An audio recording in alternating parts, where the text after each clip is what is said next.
The story of Esther. The story of Esther begins with King Ahasuerus, also known as Xerxes, ruling over the vast Persian Empire. The king hosts a lavish feast and invites all the nobles and officials to attend. On the seventh day of the feast, he commands Queen Vashti to appear before him and his guests, but she refuses. This enrages the king, and he banishes her from his presence. After some time passes, the king decides to hold a beauty contest to find a new queen.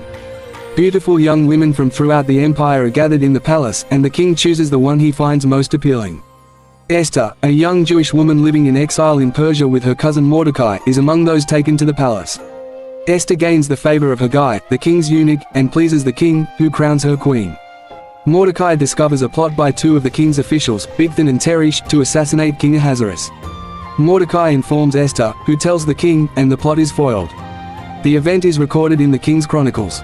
Haman, one of the king's advisors, becomes enraged when Mordecai refuses to bow to him.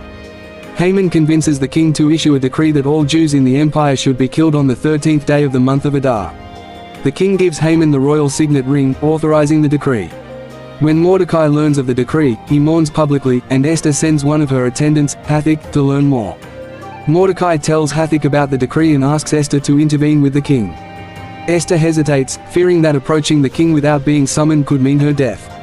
Mordecai urges Esther to act, pointing out that she may have been chosen queen for such a time as this. Esther agrees to take action and asks Mordecai to gather all the Jews in Susa to fast and pray for 3 days before she approaches the king. After the 3-day fast, Esther dresses in her royal robes and enters the king's inner court. The king sees her and extends his gold scepter, indicating that he is pleased to see her.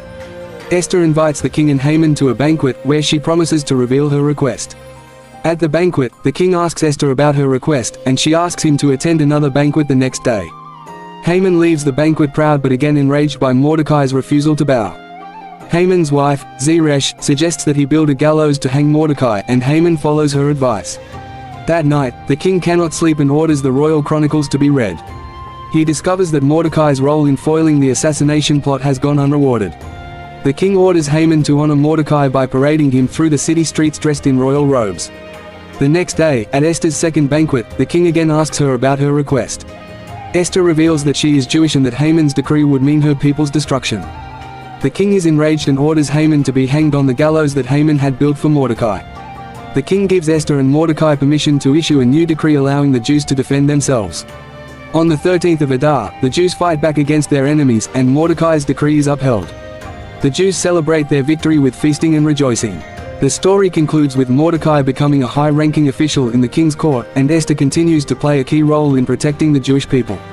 The holiday of Purim is established to commemorate the salvation of the Jews from Haman's plot. The story of Esther showcases God's providence and the bravery of Esther and Mordecai in saving their people from persecution.